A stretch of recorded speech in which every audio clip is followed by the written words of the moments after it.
عندك ورم في الغدة الدرقية وحيران تعمل مسح ذري باستخدام مادة اليود المشع ولا لا؟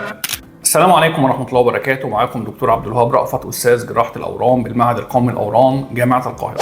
استكمالا عن حديثنا عن أورام الغدة الدرقية، الفيديو النهارده إن شاء الله هنخصصه للإجابة عن سؤال: هل نعمل مسح ذري باستخدام مادة اليود المشع ولا لا؟ ولو هنعملها قبل الجراحة ولا بعد الجراحة؟